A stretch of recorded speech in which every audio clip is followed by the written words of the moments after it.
పంచాంగం భారతీయ మేధస్సుకు చిహ్నం. ఖగోళ శాస్త్రం, గణిత శాస్త్రాల ఆధారంగా జ్యోతిష్యాన్ని చెప్పి ప్రపంచమే నివ్వెరపోయేలా చేశారు మన పూర్వీకులు. ప్రపంచంలోని అనేక దేశాల్లో సరైన నాగరికత ఏర్పడని రోజుల్లోనే మన దేశంలో ఎన్నో ఖగోళ విషయాల్ని కనుగొన్నారు. గణిత శాస్త్రం, ఖగోళ శాస్త్రాలను మేళవిస్తూ ఎన్నో రహస్యాలు ఛేదించారు. మనదైన శైలిలో ఖగోళంతో మానవ జీవితాలను విశ్లేషిస్తూ అద్భుతమైన పంచాంగాన్ని ఆవిష్కరించారు. పంచాంగం భారతీయుల సొత్తా? ఇందులో ఖగోళ శాస్త్రం ఇమిడుందా? గణిత శాస్త్రం ఆధారంగానే పంచాంగాలు తయారవుతాయా?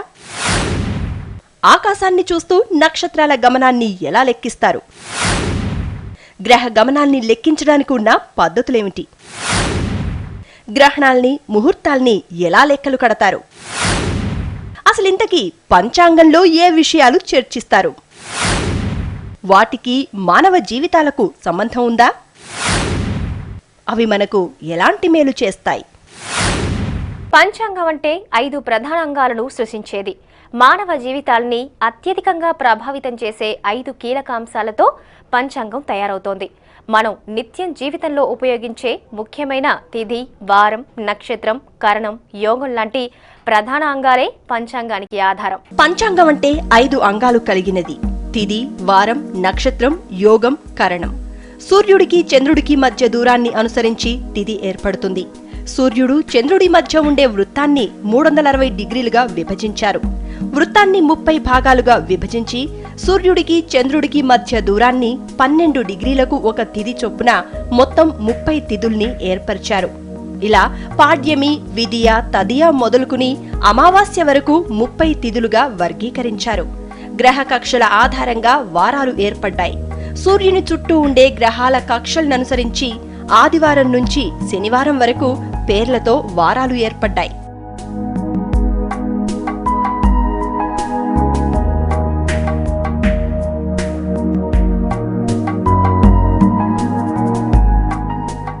పంచాంగము అంటే కాలమును చెప్పేది.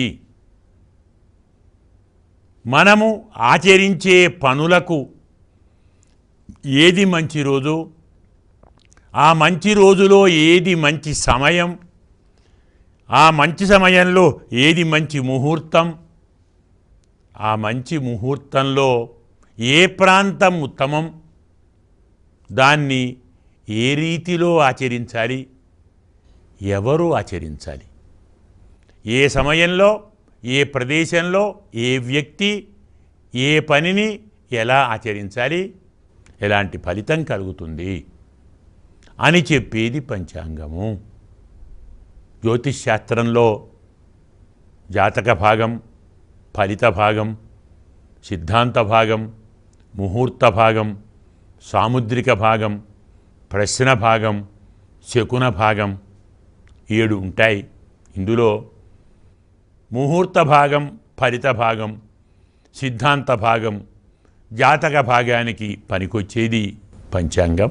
360 డిగ్రీల వృత్తంలో చంద్రుడు సంచరించే కాలం సుమారు 27 రోజులు కావడం వల్ల ఆకాశాన్ని 27 నక్షత్రాకృతులుగా గుర్తించారు. 360ని 27తో భాగించగా వచ్చిన లెక్కలతో నక్షత్రాలను ఏర్పరిచారు. ఆ నక్షత్రాలలో చంద్రుని సంచారాన్ని బట్టి నిత్య నక్షత్రం ఏర్పడుతూ ఉంటుంది. ఇలా అశ్వని, భరణి, కృత్తిక నుంచి రేవతి వరకు నక్షత్రాలు మనకు జ్యోతిష్యంలో కనిపిస్తాయి. మేషాది సూర్యుని డిగ్రీలను, చంద్రుని డిగ్రీలను కలిపి ఒక్కొక్క యోగం 13 నుంచి 20 చొప్పున 27 యోగములు సంభవించును. విష్కంభం, ప్రీతి, ఆయుష్మాన్, సౌభాగ్యం నుంచి వైధృతి వరకు 27 యోగాలుంటాయి. అలాగే ఒక్కో తిథిని 2 భాగాలు చేయగా 2 కరణాలు ఏర్పడతాయి. ఇవి స్థిర కరణములని, చర కరణములని 2 విధాలుగా పండితులు నిర్ణయించారు. బన, బాలప, కౌలన, తైతుల, గర, వణిక్, విష్టి అనే 7 చరకరణాలు, శకుని, చతుష్పాద, నాగన, కిస్తుగ్న అనే 4 స్థిర కరణాలు ఉంటాయి. కృష్ణపక్ష చతుర్దశి యొక్క ఉత్తరార్ధం శకుని, అమావాస్య యొక్క పూర్వార్ధం, ఉత్తరార్ధం చతుష్పాదం. ఇలా ఒక మాసంలో చరకరణాలు 7, 4 పర్యాయాలు తక్కిన తిథులన్నింటిలోనూ తిరిగి వస్తూ ఉంటాయి. ఈ పంచ అంగాలలో తిథి, నక్షత్రాలు మాత్రమే దృశ్యమానాలని, మిగిలిన వార, యోగ, కరణాలు గణిత సూత్ర ఆధారాలని ఆధునికుల అభిప్రాయం. పంచాంగంలో తిథి శ్రేయస్సును, వారం ఆయుష్ను, నక్షత్రం పాపాలను, యోగం రోగాల్ని నివారిస్తుందని జ్యోతిష్యులు చెబుతారు. కార్యాలను సిద్ధింపచేయటానికి కరణం ఉపయోగపడుతుందని జ్యోతిష్యుల భావన. ప్రతిరోజు ఈ 5 స్మరించుకోవటమే సంకల్పమని మన పూర్వీకులు తెలిపారు. అద్య బ్రాహ్మణ అంటూ మొదలుపెట్టి దేశ, కాల, స్థల, గోత్రాలను తలుచుకోవటం కొన్ని లక్షల సంవత్సరాలుగా పరంపరగా వస్తున్న భారతీయ సనాతన సంప్రదాయ ధార. పంచాంగం మనం రోజువారీ చేసే కార్యక్రమాల్ని నిర్దేశిస్తోంది. పంచాంగం సామాన్యుల నుంచి పండితుల వరకు అందరికీ అనేక రకాలుగా ఉపయోగపడుతోంది. ఎవరికి ఏ ముహూర్తం కావాలన్నా పంచాంగమే ఆధారం. అయితే ఈ పంచాంగంలో కొన్ని భాగాలు మాత్రమే సామాన్యులకు బాగా ఉపకరిస్తున్నాయి. పంచాంగాలను సాధారణంగా శుభముహూర్తాలు, నవనాయక ఫలితాలు, ఆర్థిక, విదేశీ వ్యవహారాల అనుకూల, ప్రతికూల ఫలితాలు, ప్రతిరోజు రాశి చక్రాలు, రాశి ఫలితాలు, పండుగలు, ప్రయాణాల ముహూర్తాలు, గౌరీ పంచాంగం, నక్షత్ర ఫలితాలు, కర్తరి నిర్ణయం, మూఢమి, గ్రహణాలు, దేశాంతర చక్రము, వ్యవసాయ పంచాంగం, వాస్తు ప్రకరణం, సూర్యోదయ అస్తమయాలు, యమగండం, రాహుకాలం, గుళికకాలం, వర్జం, నక్షత్ర జనన ఫలితాలు, జనన మరణ సంబంధిత శౌచము మొదలైన వాటి కోసం ఎక్కువ మంది ఉపయోగిస్తారు. ఈ కాలంలో ఎటువంటి పనులు చేయరాదు, వేటిని ఆచరించాలి అనే సందేహాలు రావడం సహజం. అలాగే మూఢం కూడా. ఈ సమయం ఏమిటి? ఇవన్నీ తెలుసుకుంటే మన సంప్రదాయాన్ని మరింత చక్కగా అనుసరించడానికి వీలవుతుంది. కాలాన్ని గణించడంలో భారతీయ సాంప్రదాయం ఒక ప్రత్యేకత కలిగి ఉంది. మనకి కంటికి కనిపించేవి, వెలుతురిచ్చేవి కొన్ని ఉన్నాయి. సూర్యమండలము, చంద్రమండలము, నక్షత్రములు, అగ్ని, వీటన్నిటినీ మనం జ్యోతిష్సులు అంటాం. వీటిని బట్టి ఏర్పడిన శాస్త్రమే జ్యోతిషము. అనగానే మనం ఏవేవో మాట్లాడుకుంటాం, దాని అర్థం అది కాదు. కాలాన్ని ఎలా విభాగించాలి, ఏ కాలములో ఎలా చేయాలి, ఏ కాల విభాగము ఏ రూపంతో ఉంటుంది, ఇది చెప్పే విధానమే పంచాంగ శబ్దంతో చెప్పారు. తిథి, వార, నక్షత్ర, కరణ యోగములని చెప్పి. తెలుగులో మనకు లభిస్తున్న పంచాంగాల్లో 2 రకాల పద్ధతుల్లోని పంచాంగాలు మనకు కనిపిస్తున్నాయి. పూర్వీకులు అందించిన ఖగోళ, గణిత శాస్త్రాల ఆధారంగా గ్రహ స్థితిగతుల్ని గుర్తించి లెక్కగట్టే పూర్వ పంచాంగం, ప్రస్తుతం లభ్యమయ్యే టెలిస్కోప్ల ఆధారంగా గ్రహ స్థితుల్ని గుర్తించి లెక్కలు కట్టే పంచాంగం దృక్ పంచాంగం. అయితే ఈ పూర్వ, దృక్ పంచాంగాల్లో ఎన్నో తేడాలతో ప్రస్తుత పంచాంగాలు తయారవుతున్నాయి. స్వతహాగా ఈ రెండింటి మధ్య సుమారు 2 గంటల వ్యత్యాసం కనిపిస్తూ ఉంటుంది. పంచాంగం భారతీయ జీవన విధానంలో ఓ భాగం. వీటిని రామాయణ, మహాభారత కాలాల నుంచి వాడుతున్నట్లు కొందరు పండితులు భావిస్తున్నారు. ఎందుకంటే రాముడి పుట్టిన నక్షత్రంతో సహా తెలియటమే ఇందుకు కారణం. ఇందుకు సంబంధించిన అనేక ఆధారాలు ఉన్నాయి. భారతీయ పంచాంగం చరిత్ర గురించి అధ్యయనం చేస్తే ఎన్నో ఆసక్తికర విషయాలు వెలుగు చూస్తాయి. పంచాంగం తొలి ఆనవాళ్లు క్రీస్తుపూర్వం 8వ శతాబ్దంలోనే కనిపించాయి.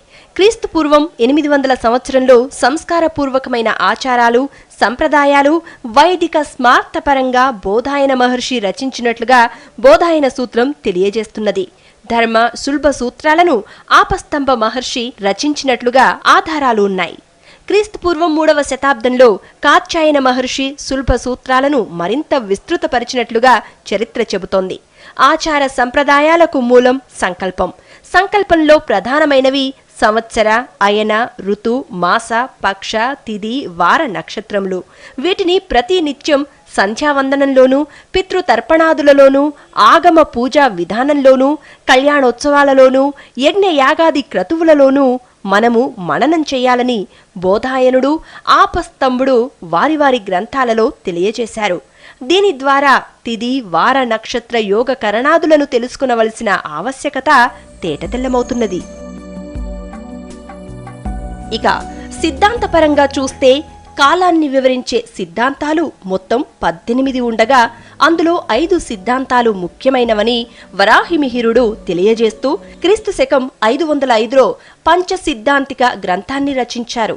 ఈ 5 సిద్ధాంతాల్లోనూ సూర్య సిద్ధాంతం అత్యంత ప్రాచీనమైనదని, శ్రేష్టమైనదని శ్లాఘించారు. సూర్య సిద్ధాంతం కృతయుగం చివరిలో రచించినట్లుగా ఆ గ్రంథ ఆరంభ శ్లోకాలలో ఉంది.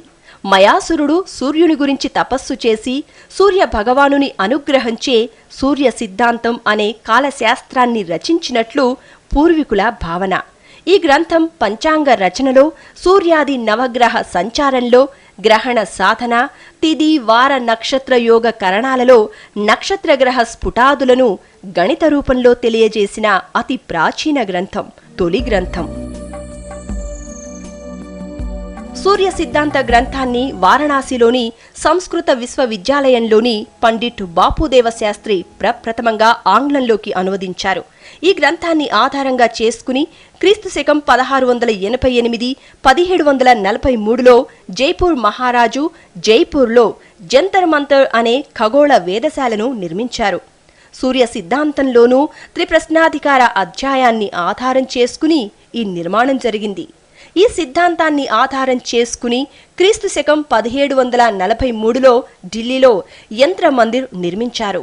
సూర్య గమనము, సూర్య గడియారము, ఋతుక్రమము, రోజులో ఏర్పడే పగటికాల ప్రమాణము, ఆకాశంలోని నక్షత్ర మండలాలను గుర్తించే విధంగా పరిశోధనాత్మకంగా ఆనాటి కాలంలో నిర్మించటం అనేది ప్రాచీన సూర్య సిద్ధాంత గ్రంథ వైశిష్టానికి నీరాజనంగా చెప్పవచ్చు. ఈనాడు మన కాలగణనానికి సంబంధించినటువంటి శాస్త్ర సాంకేతిక ప్రయోగాలు ఏవీ లేనటువంటి పూర్వకాలంలో కేవలం ఆశ్రమాలలో ఉండేటువంటి ఋషులు తమ యొక్క గణన శక్తితోటి ఆకాశంలో జరిగేటువంటి మార్పులను, ఖగోళ శాస్త్రాన్ని అధ్యయనం చేసి ఏం రాబోతున్నదో చెప్పేవారు. దానికి ఉపకరించిందే పంచాంగం. గ్రహణాలు ఎప్పుడు వస్తాయి అనేది కొన్ని సంవత్సరాల ముందే వాటిని లెక్క కట్టి ఇతిమితంగా వస్తుంది, ఇది ఖచ్చితంగా జరుగుతుంది, పలానా రోజున పలానా గంటల్లో పలానా ఘడియల్లో ఇది జరుగుతుంది అని ఇతిమితంగా సరిగ్గా చెప్పగలిగినటువంటి శాస్త్ర పరిజ్ఞానం మన ఋషుల యొక్క సొంతం. అటువంటి అద్భుతమైనటువంటి వైదిక గణిత విజ్ఞానానికి మనం వారసులం. క్రీస్తుశకం 1లో వగధుడు వేదాంగ జ్యోతిష్యం అనే గ్రంథాన్ని రచించారు. ఋగ్వేద జ్యోతిష్యం, యజుర్వేద జ్యోతిష్యం, అథర్వణ వేద జ్యోతిష్యం అనే 3 అధ్యాయాలు ఇందులో ఉన్నాయి. ఈ గ్రంథంలో సిద్ధాంతపరమైన, అయనాంశగతమైన విషుగతిని సూచించే ఎన్నో సైద్ధాంతిక అంశాలు ఉన్నాయి. ఇక ఆర్యభట్టు రచించిన ఆర్యభట్టీయం అనే గ్రంథంలో గణిత సంబంధ విషయాలతో పాటుగా గ్రహగతి, గ్రహణములు మొదలగు విషయాలను వైజ్ఞానికంగా నిరూపించారు. పై అంటే 22/7ని ఈ గ్రంథంలోనే మనం చూడవచ్చు. బ్రహ్మగుప్తుడు, భాస్కరుడు, వటీశ్వర, శ్రీపతి, మహేంద్రసూరి, నీలకంఠ సోమయాజి మొదలైన భారతీయుల ఖగోళ సంబంధ రచనలు, పంచాంగ రచనలను మరింత విస్తృతపరిచారు. కాలాన్ని గణించే పద్ధతి వారి రచనల ద్వారా పరిణతి చెందింది. ఇక తెలుగులో పంచాంగాల విషయానికి వస్తే పిడపర్తి చలమయ్య సిద్ధాంతి గారు 18వ శతాబ్దంలో క్షయమాసంపైన ఒక సమీక్ష చేశారు. క్షయమాసం గురించి ధర్మశాస్త్ర నిర్ణయం ఎలా ఉండాలి అనే విషయంపై క్రీస్తుశకం 1822-23 సంవత్సరాల్లో వారు క్షయమాస కర్తవ్య నిర్ణయ సంగ్రహం అనే పేరుతో గ్రంథాన్ని ప్రచురించారు. పంచాంగాన్ని విస్తృతపరిచి ప్రజలకు అందించిన పంచాంగకర్తగా చలమయ్య గారిని చెప్పుకోవాలి. చలమయ్య గారి వంశవృక్షంలో వారికి ముందు 5 తరాల నుంచి పంచాంగ రచన ఉన్నట్లుగా మనకు తెలుస్తోంది. తెలుగు పంచాంగాలు కాల నిర్ణయం గురించి నాటి రాజుల కాలంలోనూ అనేక విషయాలు వెలుగు చూశాయి. ఆలయాలలోనూ ఇతర ప్రదేశాలలోనూ లభించిన అనేక శాసనాలలో ఆ రాజు పరిపాలనా కాలం, దాన ధర్మాదుల కాలం పంచాంగపరమైన కాలంగా లిఖించబడ్డాయి. అంటే తెలుగు సంవత్సరము, ఋతువు మొదలైన వాటితో వివరించారు. అంటే పంచాంగ రచన ఆనాటి నుంచే ఉన్నదని తెలుస్తోంది. గణేశ దైవజ్ఞుడు రాసిన గ్రహ లాఘవం ఆధారంగా మొదటి పంచాంగం క్రీస్తుశకం 1831 మహారాష్ట్రలోని ముంబైలో అచ్చువేశారు. ఈ విషయాన్ని 1966 సంవత్సరంలో ప్రచురితమైన భారతీయ జ్యోతిష్య శాస్త్ర చరిత్రలో ప్రముఖంగా ప్రస్తావించారు. మొదటి తెలుగు పంచాంగం చెన్నైలో క్రీస్తుశకం 1887లో అచ్చయింది. తమిళం, తెలుగు ఈ 2 భాషల పంచాంగాలు కలిపి తెలుగు సూర్య సిద్ధాంత పంచాంగం అనే పేరుతో ఒకే పుస్తకంగా విడుదల చేశారు. దీన్ని సూర్య సిద్ధాంతం ఆధారంగా ప్రచురించారు. సూర్య సిద్ధాంత పంచాంగం దృక్ సిద్ధాంత పంచాంగంగా ప్రత్యేకతను సంతరించుకుంది. పంచాంగాలు మొదట్లో సంస్కృత భాషలో వచ్చేవి, తర్వాత హిందీ భాషలో వచ్చినాయి, తర్వాత ప్రాంతీయ భాషల్లోకి వచ్చినాయి. 1809 శక సంవత్సరం అంటే 1887 క్రీస్తు శకం వరకు కూడా తెలుగు పంచాంగం లేదు. మొట్టమొదటి తెలుగు పంచాంగము 1887 క్రీస్తు శకం. అంటే శక సంవత్సరంలో చూసినట్లయితే 78 సంవత్సరాల వెనక్కి వెళితే 1809 శక సంవత్సరం, శాలివాకన శక సంవత్సరం. ఆ పంచాంగం మద్రాసులో తెలుగు అక్షరాలతో ప్రింట్ అయింది. మొదటి తెలుగు పంచాంగం వచ్చిన తర్వాత అది ఎలా వచ్చేది, ఉత్తర మద్రాసు కింద, అలాగే తెలంగాణ, హైదరాబాదు అనేటటువంటి ప్రాంతముల వారికి, తెలుగు ప్రజలకి ఈ పంచాంగము అని ముద్రించడం జరిగింది. చాంద్రమానంలో తెలుగువారికే సొంతమైనటువంటి విశేషమైన పండగగా చరిత్రకెక్కినటువంటి విధానంలో ఈ ఉగాది పండుగ చాంద్రమాన ప్రకారంగా తెలుగు ప్రజలందరికీ కూడా కాలాన్ని గుర్తు చేసుకునే గొప్ప పండుగగా గొప్ప ప్రాశస్త్యాన్ని సంతరించుకుంది. ఇక నన్నయ్య రాసిన భారతంలోనూ కాల ప్రస్తావన ఉంది. రాజమహేంద్రవరాన్ని పాలించిన రాజరాజ నరేంద్రుడి కాలంలో పంచాంగ శ్రవణాలు జరిగినట్లు తెలుస్తోంది. నాటి ఉత్సవాలు, దేవాలయాలు, బ్రహ్మోత్సవాలు అన్నీ కాలగణన ప్రకారమే జరిగాయని పరిశోధకులు భావిస్తున్నారు. పంచాంగాలు భారతదేశం మొత్తాన్ని ప్రభావితం చేసినా అన్నీ ఒకే రకంగా రూపొందటం లేదు. దేశం మొత్తానికి ఒకే పంచాంగాన్ని రూపొందించాలని ప్రయత్నించినా అవి వాస్తవ రూపంలో సాధ్యపడలేదు. ఏ ప్రాంతం లెక్కల ప్రకారం ఆ ప్రాంతానికి ఉండటమే సరైనదని పంచాంగకర్తలు భావించడమే ఇందుకు కారణం. భారతదేశానికి స్వతంత్రం వచ్చిన తర్వాత తొలి ప్రధాని జవహర్లాల్ నెహ్రూ పంచాంగాలలోని విభేదాల పరిష్కారానికి 1953 ఫిబ్రవరిలో ప్రొఫెసర్ మేఘనాథ్ సాహా అధ్యక్షతన ఓ కమిటీ వేశారు. పంచాంగ సంస్కరణ కోసం ప్రయత్నాలు చేశారు. ఇలా అన్ని భాషల పంచాంగకర్తల అభిప్రాయాల్ని స్వీకరించారు. ఈ సంస్కరణలకు 8 మంది తెలుగు పంచాంగకర్తల నుంచి ఆలోచనల్ని స్వీకరించారు. వివిధ రకాల అభిప్రాయాల్ని స్వీకరించిన తర్వాత వీరు ప్రభుత్వానికి కమిటీ తరపున కొన్ని సలహాలు, సూచనలు చేశారు. అయినా పండితుల మధ్య భేదాభిప్రాయాలు తప్పలేదు. ప్రస్తుతం కేంద్ర ప్రభుత్వ ఆధ్వర్యంలోని రాష్ట్రీయ పంచాంగం 18 భాషల్లో వెలువడుతోంది. ఇది ప్రామాణికంగా ఉంటున్న తెలుగు రాష్ట్రాల్లో ప్రతి ఏటా వచ్చే పంచాంగాల సంఖ్య పెరుగుతూనే ఉంది. అలాగే ప్రస్తుతం కేంద్ర ప్రభుత్వ ఆధ్వర్యంలో రాష్ట్రీయ పంచాంగం 18 భాషల్లో వెలువడుతోంది. ఇది ప్రామాణికంగా ఉంటున్న తెలుగు రాష్ట్రాల్లో ప్రతి ఏటా వచ్చే పంచాంగాల సంఖ్య పెరుగుతూనే ఉంది. ప్రముఖ ఆలయాలకు సంబంధించిన పంచాంగాలు ప్రత్యేకంగా తయారవుతూనే ఉన్నాయి. తిరుమల, యాదాద్రి, శ్రీశైలం, సింహాచలం, కాణిపాకం, వేములవాడ, భద్రాచలం లాంటి దేవాలయాల్లో వారి సిద్ధాంతులతో పంచాంగాలు తయారవుతూ ఉన్నాయి. తెలుగు రాష్ట్రాల్లో బహుళ ప్రజాదరణ పొందిన పంచాంగాలు అనేకం ఉన్నాయి. ఇవే కాక తెలుగు రాష్ట్రాల్లోని ఇతర మఠాలు, ట్రస్టుల ఆధ్వర్యంలోనూ కొన్ని పంచాంగాలు తయారవుతున్నాయి. పంచాంగాలు ఇప్పుడు బహుళ ప్రజాదరణ పొందుతున్నాయి. దీంతో ప్రతి దినపత్రిక, వారపత్రిక, టీవీ ఛానళ్లు కూడా వారి ప్రేక్షకుల కోసం ప్రత్యేకంగా ప్రముఖ పంచాంగకర్తలతో పంచాంగాల్ని తయారు చేసుకుంటున్నాయి. తెలుగు రాష్ట్రాల్లోని ప్రముఖ పత్రికలన్నీ తమ పాఠకుల కోసం వారఫలాల్ని ప్రముఖులతో తయారు చేయించుకుంటున్నాయి. ఇక ఛానళ్ల ప్రపంచంలో అనేక సంచలనాలు సృష్టిస్తోన్న భక్తి టీవీ తమ పాఠకుల కోసం గత 5 ఏళ్లుగా పంచాంగాన్ని వెలువరిస్తోంది. 6వ ఏట తయారయ్యే ఈ పంచాంగంలో మరిన్ని జాగ్రత్తలు తీసుకుంది. పంచాంగాన్ని మరింతగా మెరుగులు దిద్దేందుకు రాష్ట్రంలోని విశేష ప్రజాదరణ పొందిన ప్రముఖులతో ఓ సలహా మండలిని ఏర్పాటు చేసి వారి నుంచి సూచనలు, సలహాల్ని తీసుకుని వారి ఆధ్వర్యంలో కొత్త పంచాంగాన్ని తయారు చేసింది. తెలుగు రాష్ట్రాల్లోని ప్రముఖ పంచాంగకర్తల సలహాల్ని, సూచనలతో అద్భుతమైన పంచాంగాన్ని రూపొందించింది. ఇలా భక్తి టీవీ ఆధ్వర్యంలో వెలువడిన 6వ పంచాంగం ఇప్పుడు తెలుగు రాష్ట్రాల్లో అన్ని చోట్ల బహుళ ప్రజాదరణ పొందుతోంది. సరైన పంచాంగం మన జీవితానికి చుక్కాని వంటిది. వాటిని సరిగ్గా పాటిస్తే అంతా మంచే జరుగుతుంది. సర్వేజన సుఖినో భవంతు.